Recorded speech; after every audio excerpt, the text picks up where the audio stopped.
When doing research, for example, in blog posts such as the history of music videos and the history of music distribution, and so on, I use the internet and websites to gather useful and relevant information.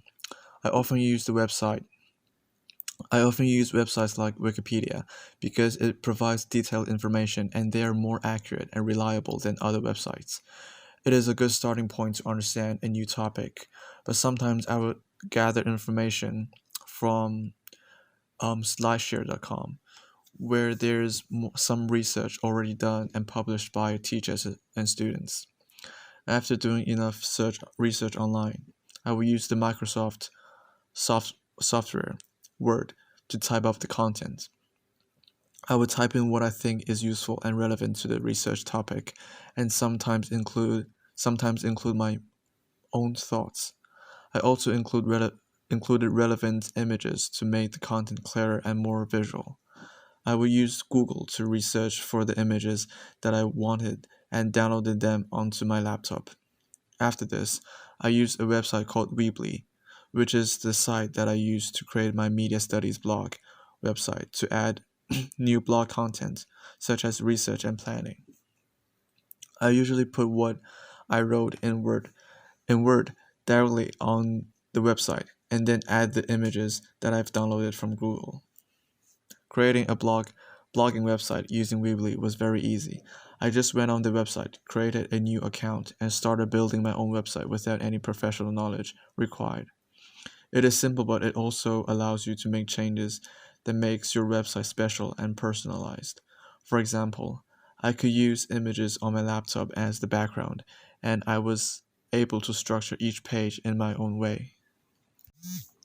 The preliminary projects were for us to experiment different things to gain more experience and understand what works well and also what doesn't. In our main preliminary project, we made a very short music video, less than 1 minute, to the song Beautiful People by Ed Sheeran. In this project, we focused on the use of green screen and special effects. For filming, we used a camera which is Sony A7 III, a stabilizer, LED rod lights, regular square lights, and a reflector. In post-production, I used the Adobe software Premiere Pro to organize all the clips we shot by adjusting their order and length. Some basic color correction and color grading was also done, and after that, I downloaded the music from YouTube and placed it on a new track in Premiere. The next thing I did was remove all the green screen in the footage. However, there were certain parts of the green screen that was hard to completely remove because of the heavy shadows. Therefore, I had to use another Adobe software, which is After Effects, to mask out those parts and remove them. I've also used After Effects to remove a wire that was tied on a ball so that it looks like it was floating. After the green screen was all removed, I went on to Google and downloaded an image of the night sky, and placed it on a new track below the video track in Premiere so that the sky was in the background, replacing the green screen. The final product was not too good, but also not too bad.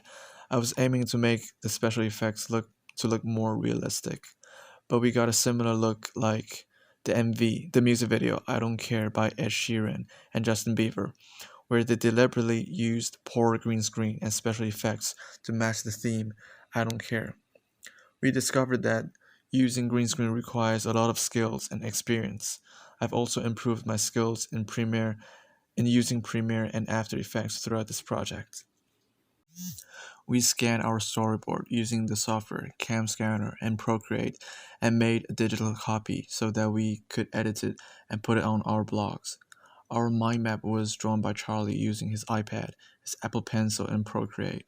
I used PowerPoint and made a mood board for our initial idea presentation and added our mind map and introduction of our idea on separate slides.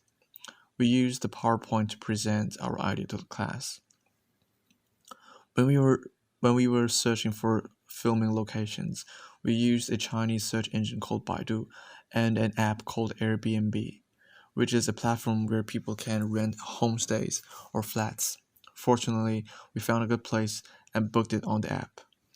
We went onto YouTube to search for music videos of the songs we chose as well as other pop songs so that we have an idea of how pop songs music videos are like.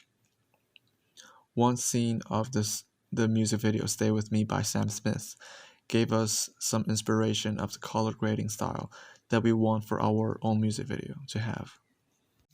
We used a Sony A7 III camera to film every single shot.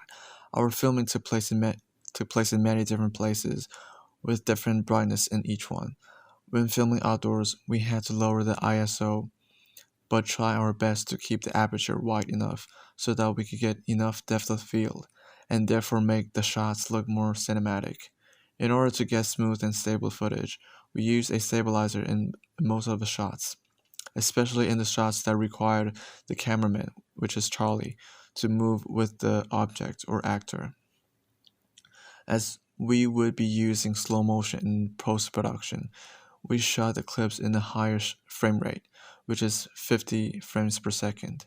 Because of this, we had to set the shutter speed at 1/100 so that the shutter speed is the double of the frame rate, following the 180-degree shutter speed rule, making the clips look more natural and more like how we see things with our eyes. The lights that we used were the same as in our preliminary projects, but this time we used the LED raw lights to create different colors and mood instead of just using white light. I improved my skills in setting up lights and using them with more complex colors in this process. Um, when filming outdoor scenes, we used a reflector, the same one used in our preliminary projects, to get more natural light on the characters. Zaina created the animation sequences for our music video using her iPhone and the software Stop Motion. Drawing in the software was simple and straightforward, but editing was challenging as she had to make sure that the animation looked fluid and timed to match the music video and the music. For the editing process, we used the software called Final Cut Pro. The first thing we did was to organize the clips in the order of our storyboard. Then we adjusted the length of the clips according to the music to make sure certain lines of the song is matched with the right shot, adhering to Goodwin's editing to the beat. After that, we color graded every clip by adjusting the exposure, contrast, saturation, color tone, and temperature. Final Cut Pro had all the tools that we needed, but using them to get the right effect took us a lot of time. Fortunately, Charlie and I have some experience in color grading videos, and we got it done after a few hours of work. There were certain clips where Charlie added some slow motion and a reverse effect following our storyboard. There was also a clip where Charlie used the mask tool to create the effect of David disappearing when he passes the tree. This was a very creative way of using the mask tool, and this made us realize that we could use simple tools creatively to achieve amazing effects. Editing to the beat was an important technique that we were focusing on. We matched the right clips to the right part of the song so that the visual content and the song worked together. Final Cut Pro made this easy, as we could just drag and drop the clips to the places we want to the place we wanted them to be on the timeline. Before creating our own website, I did some research on what the conventions for a website are, and then I investigated the website of other pop singers, for example Taylor Swift, to know more about the way that they conform to website conventions. We noticed that many artists chose to put their photos on the top of the homepage, so we decided to do the same. We used a Sony A7 III camera and an LED rod light and took some photos of Charlie, who is acting as our singer, Yan Sing. Then Charlie used a software called Lightroom to edit the photos. He made the photos look in black and white with very good texture. Our website for our artist, Yan Sing, was created by me using Weebly. I followed the website conventions for pop singers in order to promote his star image, such as having his photo and a brief biography on the homepage, and a tour page to promote upcoming activities. The website includes a homepage, a music page, a tour page, and a shop page. Each page has its own use, and our viewers can go straight to any page by using the navigation button. Creating a good website is much harder than making a blog page, as it requires much more time and more effort. First, we use Google to research other digipacks of the pop genre to get some idea of how a pop digipack should be like.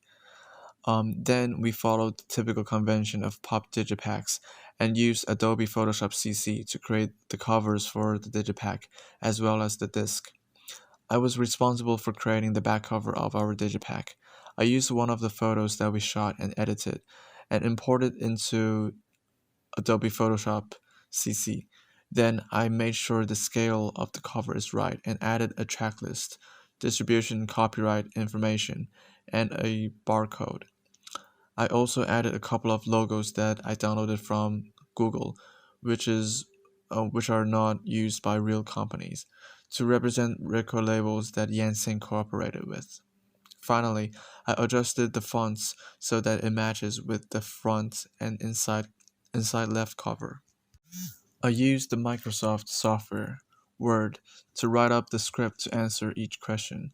For certain questions, I decided to make a video so that the reflections are audiovisual. For example, critical reflection question 1. The software Premiere Pro was used to make the video. I recorded my audio using my phone and then transported them onto my laptop. After that, I placed them on the audio track and used relevant images and video clips to match with them. Some of the images were downloaded from Google or screenshots that I made. The rest were taken by Zaina using her iPhone and iPad during the filming process. After making the videos, I uploaded them onto my own YouTube account.